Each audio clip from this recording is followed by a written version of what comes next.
नमो भगवते वासुदेवाय। कृष्णाय वासुदेवाय हरये परमात्मने प्रणतक्लेशनाशाय गोविन्दाय नमो नमः। नमः परमहंसास्वादितचरणकमलचिन्मकरन्दाय भक्तजनमानसनिवासाय श्रीरामचन्द्राय। वागीशायस्य वदने लक्ष्मीर्यस्य च वक्षसि यस्यास्ते हृदये संवित् तं नृसिंहमहं भजे। गुरुर्ब्रह्मा गुरुर्विष्णुर्गुरुर्देवो महेश्वरः गुरुसाक्षात् परब्रह्म तस्मै श्री गुरवे नमः। भगवत चरण कमलानुरागी सभी आत्मीय प्रिय प्रभु प्रेमीजन, मेरे पितृतुल्य पूज्य पांडे जी, स्वाध्याय परिवार से जुड़े हुए सभी आदरणीय स्नेहीजन, विज्ञान के माध्यम से भगवत चिंतन की मंगलमयी यात्रा में सम्मिलित हुए सभी आदरणीय महानुभावों को मैं प्रणाम करता हूँ, वंदन करता हूँ। जय सिया राम, राधे राधे। आइए, जो प्रकृत प्रसंग चल रहा है, भगवान ने 13वें अध्याय के विवेचन में अलग अलग विषयों का जो प्रतिपादन किया है, उसमें भगवान ने जो सम्यक दर्शन, जिस विषय का नाम दिया है, जिस पर हम लोग चिंतन कर रहे हैं 7 श्लोकों का, उसका पहले हम लोग पाठ करते हैं, फिर कुछ चिंतन की यात्रा। आइए भाव से पाठ करते हैं 27 से लेकर 33 तक। समं सर्वेषु भूतेषु तिष्ठन्तं परमेश्वरं विनश्यत्स्व विनश्यन्तं यः पश्यति स पश्यति। समं पश्यन् हि सर्वत्र समवस्थितमीश्वरं न हि नस्त्यात्मनात्मानं ततो याति परां गतिं। प्रकृत्यैव च कर्माणि क्रियमाणानि सर्वशः यः पश्यति तथात्मानम् अकर्तारं स पश्यति। यदा भूतपृथग्भावमेकस्थमनुपश्यति ततः एव च विस्तारं ब्रह्म सम्पद्यते। तदा अनादित्वान्निर्गुणत्वात् परमात्मायमव्ययः शरीरस्थोऽपि कौन्तेय न करोति न लिप्यते। यथा सर्वगतं सौक्ष्म्यादाकाशं नोपलिप्यते सर्वत्रावस्थितो देहे तथात्मानोपलिप्यते। यथा प्रकाशयत्येकः कृत्स्नं लोकमिमं रविः क्षेत्रं क्षेत्री तथा कृत्स्नं प्रकाशयति भारत। प्रिय स्वजनों, भगवान यहाँ सम्यक दर्शन प्रकरण की चर्चा में भगवान जब अधिष्ठान की चर्चा कर रहे हैं, उस पर हम लोग विशद चिंतन भी कर रहे हैं। उसमें भगवान ने कहा, संपूर्ण जगत, संपूर्ण प्रपंच एक चेतन तत्व में ही स्थित है। और परसों के प्रकरण में उसको कुछ स्वरूपों के माध्यम से हमने चिंतन का प्रयास किया।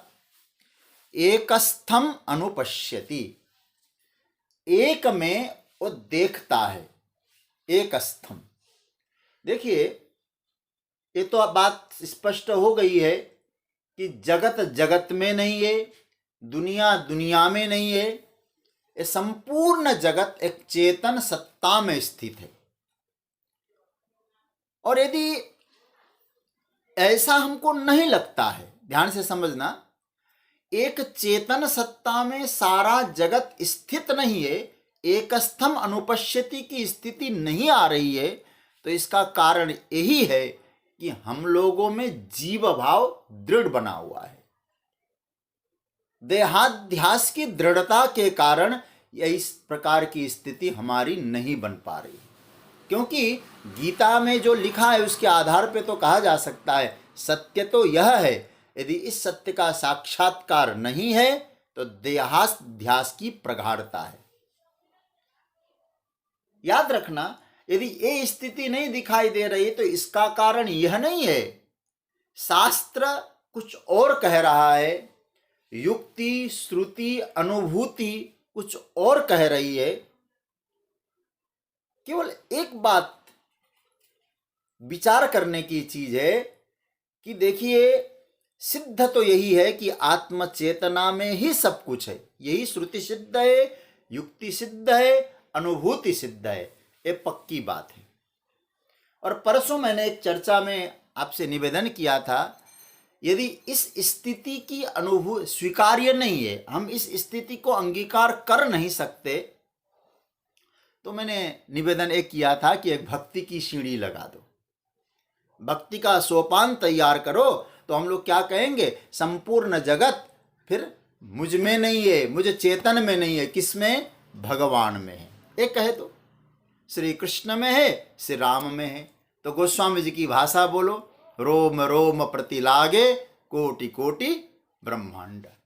यदि ऐसा बोला जाए, या श्रीमद् भागवत के अनुसार जब मैया यशोदा नंद नंदन श्याम सुंदर के मुखमंडल के भीतर संपूर्ण ब्रह्मांड देखती है, तो मैया भी कहती है, खमरोदसी ज्योतिरनीक मासा सूर्येन्दु बन्नी श्वसनाम बुधिनिश्च द्वीपान नगांस्तर द्रुहित्रिर्बनानी भूतानि यानि स्थिरजंगमानि। कहाँ देखा मैया ने संपूर्ण प्रपंच को, विश्व को? याद रखना, भगवान के मुख में देखा। तो यदि आप आत्मचेतन में स्वीकार नहीं कर रहे हैं तो श्री कृष्ण में स्वीकार कर लो, श्री राम में स्वीकार करो। और याद रखना, मैं इसलिए कह रहा हूं, श्रीमद् भागवत में एक प्रसंग आया है, क्योंकि देखिए श्रीमद् भागवत की कथा का जो स्वरूप है थोड़ा बिगड़ता हुआ दिखाई दे रहा है। जो वर्तमान में कथा की जो प्रक्रिया है ना,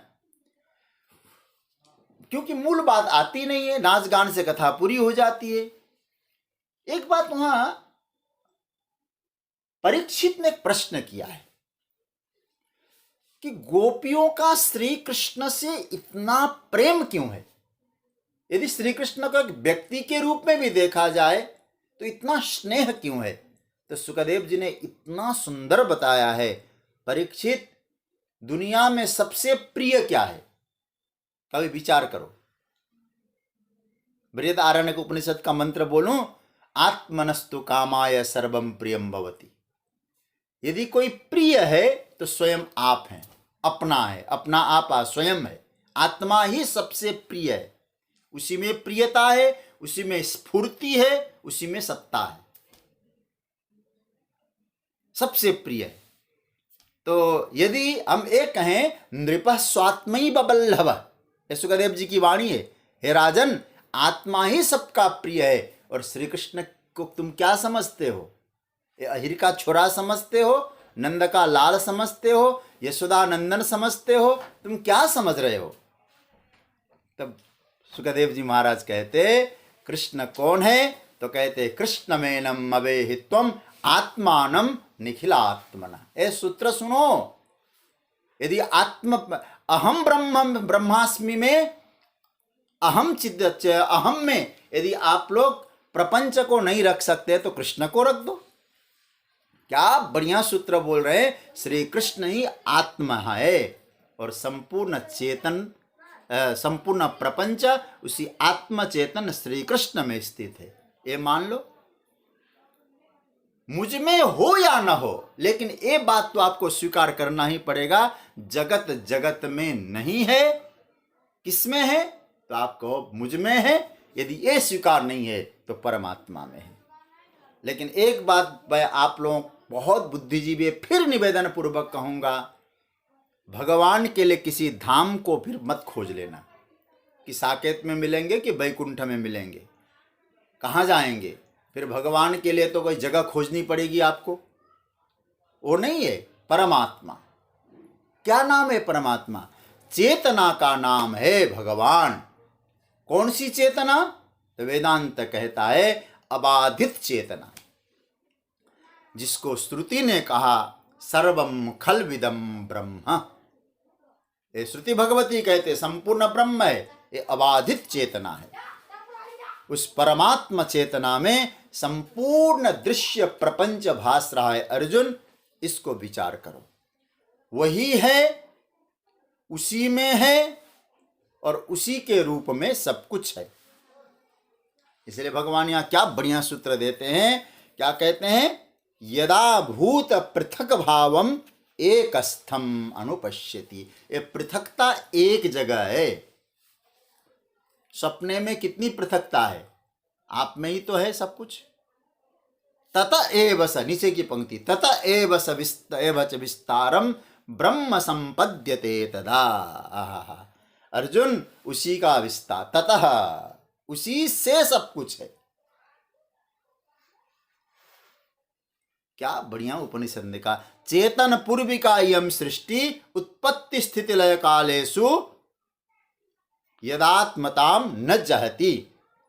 यतो वा, तैत्तरीय उपनिषद कहते ना, यतो वा इमानि भूतानि जायन्ते येन जातानि जीवन्ति यत् प्रयन्ति अभिसंविशन्ति तद विजिज्ञास्व तद ब्रह्मेति। जिससे संपूर्ण जगत उत्पत्ति को पाता है, स्थिति को पाता है, लय को पाता है। वो कौन है? वो संपूर्ण प्राणी मात्र का केंद्र स्थान है, सत्ता है। उसका नाम है ब्रह्म। उसको खोजो। उस चेतन में सारा प्रपंच है, तद ब्रह्म। फिर कैसे? तपसा ब्रह्म विजिज्ञासस्व। अपने तपस्या से उस ब्रह्म की खोज करो, जानो उसको। यह समूचा दृश्य प्रपंच समुदाय अपने संपूर्ण पृथकता के साथ एक चेतन तत्व में अवस्थित है। हाँ, याद रखना, एक महत्वपूर्ण सूत्र आपके सामने कह रहा हूं। आप लोग बहुत बुद्धिजीवी लोग बैठे हैं। यदि आपको जगत की वस्तु में, ध्यान देना मैं जो कह रहा हूं, यदि आपको जगत की वस्तु में स्फूर्ति दिखाई दे रही है, सत्ता दिखाई दे रही है और प्रियता दिखाई दे रही है, तीन चीजें होती है ना, आप नोट कर लीजिए इसको। सत्ता, स्फूर्ति और प्रियता।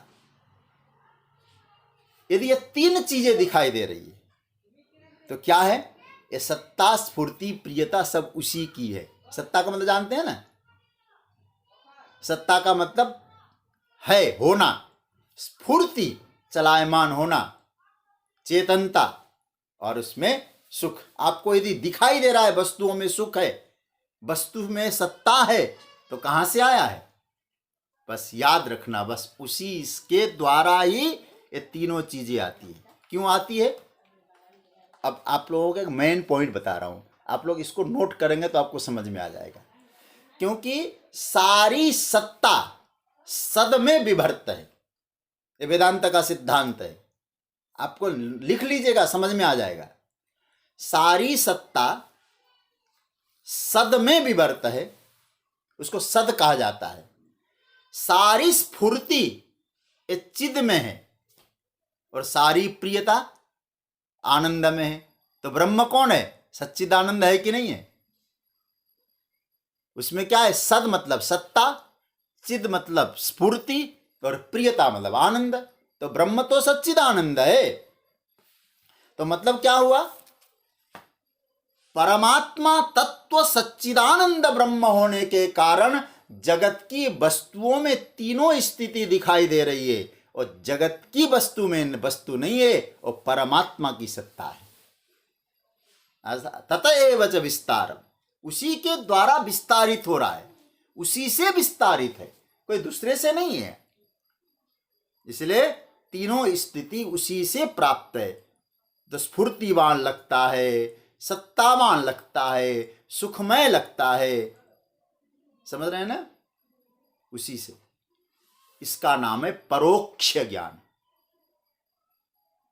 दो प्रकार के ज्ञान होते हैं, एक परोक्ष ज्ञान है, एक प्रत्यक्ष ज्ञान है, अथवा पर प्रत्यक्ष को हम अपरोक्ष भी कह देंगे। चलो प्रत्यक्ष नहीं कहेंगे, प्रत्यक्ष कहेंगे तो फिर आप लोग थोड़ा ऊपर कह जाके कहेंगे घटपट भी तो प्रत्यक्ष है। देखिए, परोक्ष ज्ञान मतलब उसमें, उस भगवान में, भगवान की सत्ता स्फूर्ति प्रियता से जगत है, ये परोक्ष ज्ञान है। वो कौन है? सच्चिद आनंद। इसलिए भगवान शंकर भी राम जी को देखते तो क्या कहते हैं? कह सच्चिदानंद जग पावन, अस कही चलो मनोजन सावन। और भागवत में पहला मंगलाचरण किया जाता है तो बोला जाता है सच्चिदानंद रूपाय विश्वोत्पत्त्यादि हेतवे। ये परोक्ष ज्ञान। अब प्रत्यक्ष ज्ञान क्या है? प्रत्यक्ष ज्ञान यह है, वो जो चेतन है वो अहम में है, मैं, बस यही ज्ञान है। अहम ब्रह्मास्मि, बस हो गया। बात समझ रहे हैं ना आप लोग? देखिए, जब अपने में स्वीकार नहीं हो रहा है तो परोक्ष कर लो। बात तो इतनी सी है ना। यदि आप उस चेतन को अहम में रखना नहीं रख पाते हैं तो परोक्ष कर लो, या तो प्रत्यक्ष ज्ञान कर लो या परोक्ष ज्ञान कर लो, लेकिन छोड़ना नहीं है, याद रखना। अतः अपरोक्ष अनुभूति नहीं हो रही है तो परोक्ष कर लेना चाहिए। फिर कहो उस समय कृष्ण चैतन्य में सब कुछ है, राम चैतन्य में सब कुछ है, अहम में नहीं है तो ये कर लिया जाए।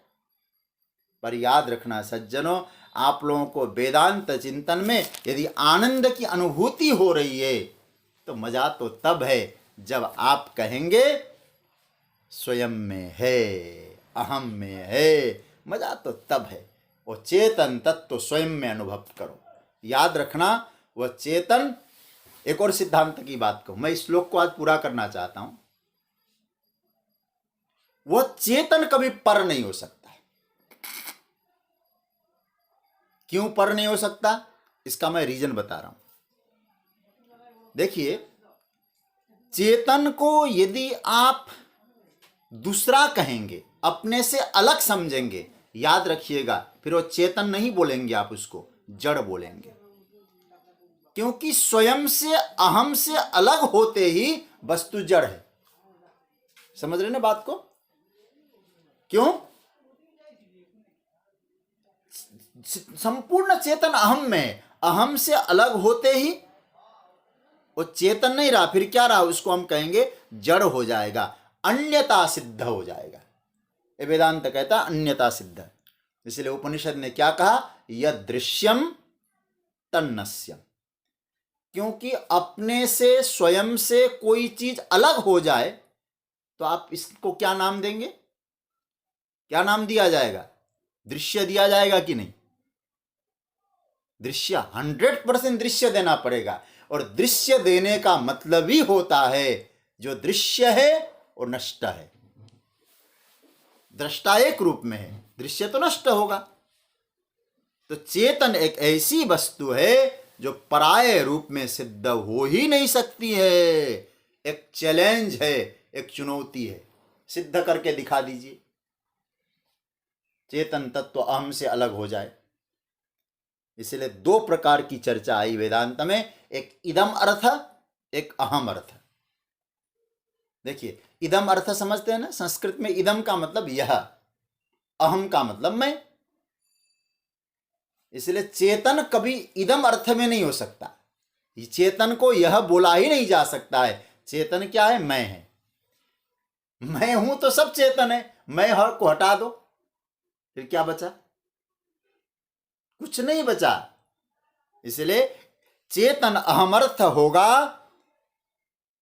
और इदम अर्थ कदापि नहीं हो सकता। हां, यह स्वीकार है, चाहे उस अहम अर्थ को आप श्री कृष्ण रख दो, राम रख दो, शंकर रख दो, जो मर्जी रख दो, कोई दिक्कत नहीं है। लेकिन याद रखना वो है उसी में। तत एव च विस्तारम ब्रह्म संपद्यते तदा। अर्जुन, जिसको तुम ब्रह्म कह रहे हो थे, जिसको तुम खोज रहे थे, अब कहाँ खोजेंगे? वो अहम अर्थ में चले जाओ, अहम में आ जाओ, बस फिर समझ में आ जाएगा वो कहीं दूसरे से विस्तारित नहीं हो रहा है। ततः एव च विस्तारम, उस अहम से ही संपूर्ण जगत विस्तार हो रहा है। याद रखना सज्जनों, विस्तार यदि आपको दिखाई दे रहा है, उसका डेवलपमेंट दिखाई दे रहा है, विकास दिखाई दे रहा है, विस्तार दिखाई दे रहा है, केवल अहम से हो रहा है। इस श्लोक को जीना होगा, इस श्लोक को समझना होगा। इसलिए मैंने इतना लंबी चौड़ी चर्चा की इस श्लोक के आधार पे। इस श्लोक को आप लोग साधना बना लीजिए, इस श्लोक को तपिए, इस श्लोक को जीवन बनाए। अपने में यदि ये साधना नहीं बनती तो परमात्मा नाम दो, उसमें बनाया जाए। तो क्या कहो, फिर मैं बार बार आपको दोहरा रहा हूं, सारा जगत परमात्मा तत्व में भास रहा है, वही सत्य है। उस परमात्मा में, उस परमात्मा में अथवा उस परमात्मा से, दोनों बातें, उस परमात्मा में अथवा परमात्मा से जो जगत का विस्तार देख रहा है, मूल आधार ब्रह्म है, इसको देख रहा है, ब्रह्मातिरिक्त कुछ नहीं है, ऐसा जो जानता है, तदनुसार आचरण करता है, उसे उसी वक्त ब्रह्मानुभूति हो जाएगी। ब्रह्म संपद्यते तदा, देखो यहां शब्द ब्रह्म संपद्यते, संपद्यते मतलब प्राप्त हो जाएगा। ठीक है, बाहर उसके आचरण में कोई दिक्कत नहीं है कि ब्रह्म की प्राप्ति हो जाएगी तो घर द्वार छोड़ के हरिद्वार चला जाएगा, ये नहीं कह रहे हैं भगवान, इस बात को नहीं कह रहे हैं।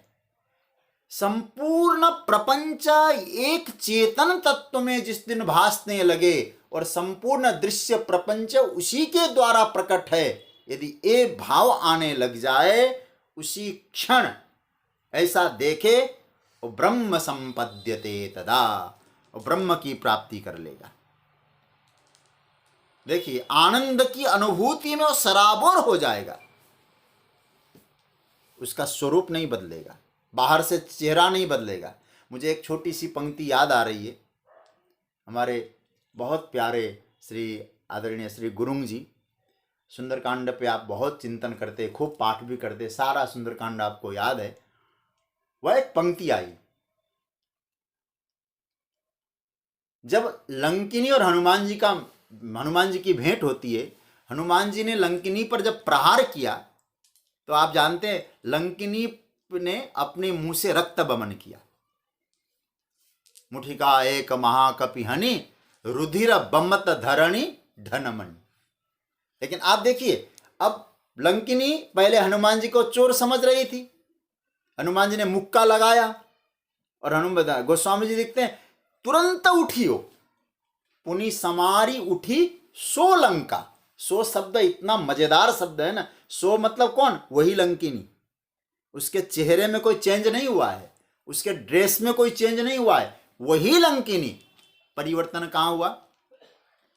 परिवर्तन चिंतन में हुआ, परिवर्तन बुद्धि में हुआ, और बुद्धि में परिवर्तन होते ही दुनिया बदल गई। हनुमान जी चोर नहीं लगे, तात मोर अति पुण्य बहुता, देखे नयन राम कर दूता। हनुमान जी संत लगे। अब आप विचार करिए कितना समय लगा, वस्तु वही है, व्यक्ति वही है, परिवर्तन विचारों में होता है। इसलिए भगवान कहते हैं कि ब्रह्म संपद्यते तदा, ब्रह्मानुभूति होगी, और ब्रह्मानुभूति वाला व्यक्ति भीतर से जानता है, समझता है, बाहर यथावत आचरण करता है। इसलिए दोनों शब्द को पकड़ के रखिएगा। ये श्लोक इतना प्यारा है, यदा से शुरू किया है भगवान ने और तदा में इसको विराम दिया है। क्या बढ़िया सूत्र है। क्या भगवान कहते हैं, यदा भूत पृथक भावम एकस्थम अनुपश्यति तत एव च विस्तारम ब्रह्म संपद्यते तदा। और हमारे संस्कृत में एक नियम है, यत् तद और नित्य संबंध, यदा और तदा का नित्य संबंध होता है। जब तब, मुझे एक रामचरितमानस की एक पंक्ति याद आ रही है। भगवान राम जब विभीषण शरणागति का समय होता है ना, तो भगवान राम स्वयं कहते हैं, सन्मुख होई जीव मोहि जबहि। देखिए, जबहि, सन्मुख होई जीव मोहि जबहि, जन्म कोटि अघनाशहि तबहि। ए जबहि तबहि, यदा तदा, जब आया तब काम बना। जब ब्रह्मानुभूति हुई, ब्रह्मानुभूति कब हुई? जब ये दृश्य आ गया उसके जीवन में, ये दर्शन आ गया, ये देखने लगा, ब्रह्मानुभूति हो गई। और ब्रह्मानुभूति हुई, जिस क्षण हुई ऐसी स्थिति, संपूर्ण दृश्य प्रपंच एक चेतन में दिखाई दिया, तो ये समझ लीजिएगा ब्रह्म प्राप्ति हुई। ब्रह्म प्राप्ति में कितना समय लगा भाई? यदा तदा इसलिए कहा है, जब हुआ तब मिला। इसलिए प्राप्ति शब्द का अर्थ कोई चीज हासिल करना नहीं, यहां प्राप्ति संपद्यते का अर्थ है, वहां विलंब नाम की चीज नहीं है, देरी नहीं है वहां। और मैं पुनः उन तीनों शब्दों को दोहराना चाहूंगा।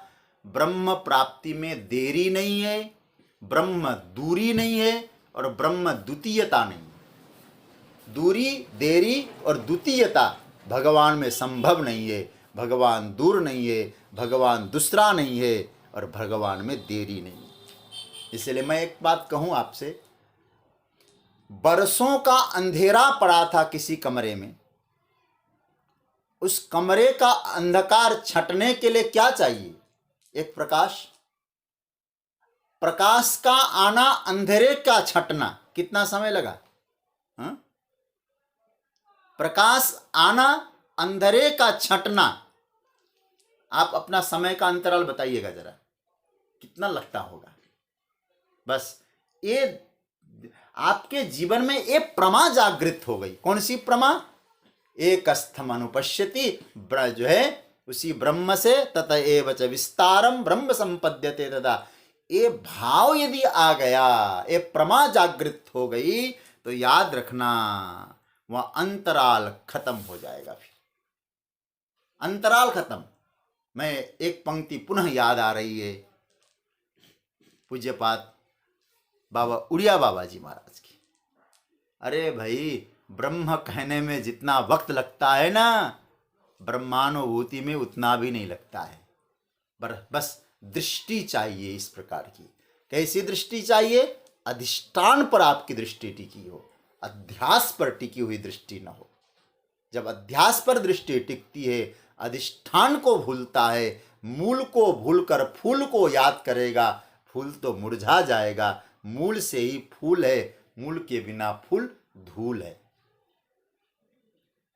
भगवान कहते हैं, अर्जुन एक स्थम अनुपस्थिति। क्या बढ़िया सूत्र भगवान दे रहे हैं। यदा भूत पृथक भावम एक स्थम अनुपश्यति। यदा मतलब जब, संपूर्ण अलग अलग रूपों में अनेकता वाला, नाना प्रकार की स्थिति वाला जो दृश्य प्रपंच है, एक स्थम, एक में, अनुपश्यति देखता है, ततः एव च, ततः मतलब पंचमी, उसी से यह विस्तार है, ऐसा जो जानता है। विस्तारम अनुभवति। यहाँ हमारे आचार्यों ने क्या, शंकराचार्य भगवान क्या कहते हैं? ततः एव च विस्तारम अनुभवति। उसी से संपूर्ण जगत विस्तार को प्राप्त हो रहा है, इस बात का जो अनुभव कर सकता है। मैं इस श्लोक को पूरा करते समय इतना जरूर कहूँगा, एक तो नानात्व एक में देखे, और उसी से संपूर्ण जगत का विस्तार देखे। इस प्रकार की प्रमा जिसको मिल गई है, उसने ब्रह्म को अनुभव में प्राप्त किया है। ब्रह्मानुभूति हो गई, और कोई और नहीं है, वो साक्षात ब्रह्म है। मतलब क्या सूत्र मिला? अहम ब्रह्मास्मि उसके जीवन में उतर गया है, अनुभव में आ गया है। ब्रह्म और मुझ में कोई अभेद है, भेद वाली बात नहीं है। ये सूत्र आया। तो सज्जनों, ये इन श्लोकों में हम लोगों ने क्या क्या देखा? 2 श्लोकों में पहले भगवान के समत्व का दर्शन किया। ब्रह्म समान है उसका दर्शन किया 27वें और 28वें श्लोक में। फिर 29वें श्लोक में भगवान अकर्ता के रूप में भगवान ने दर्शन कराया। ब्रह्म अकर्ता है, वो अहम ब्रह्म है, वो भी अकर्ता है। और इस श्लोक में 30वें श्लोक में इतना महत्वपूर्ण श्लोक था, इसलिए इतने दिनों तक हम लोगों ने चर्चा की। एक में अधिष्ठान का दर्शन करो, अधिष्ठान में ही सब अध्यस्त है, ये भाव रखो। और जब ये अनुभव में आ जाएगा और उसी से विस्तार है, मतलब रस्सी से ही सर्प विस्तार हो रहा है, सर्प का अलग अस्तित्व नहीं है, ततः रस्सी से ही सर्प का विस्तार है। तो ये अनुभव में आ गया तो ब्रह्म संपद्यते, तदा आप में और ब्रह्म में कोई भेद संभव ही नहीं है। ऐसा भगवान सुंदर चिंतन करते हैं। इस चिंतन का अनुभव करिएगा। यह श्लोक इतना प्यारा श्लोक है, जितना आप मनन करेंगे, मैं आपको अपने अनुभव के आधार पे कहूँगा, आप इस श्लोक के गहराई में उतर जाइए और खूब एकांत में बैठकर भगवान श्री कृष्ण के प्रति श्रद्धा को रखकर आप चिंतन करना चालू कर दीजिए। मैं अनुभव, आप लोग मेरे अपने हैं, अपना अनुभव शेयर करता हूँ, आपको नए नए भाव मिलेंगे, अच्छा लगेगा, आपको एक ताकत मिलेगी, एक ऊर्जा मिलेगी। इसलिए इसी निवेदन के साथ मैं आप सबको प्रणाम करता हुआ, आज पिछली बार भी हम लोग आपके प्रिय वचनों से वंचित थे, तो मैंने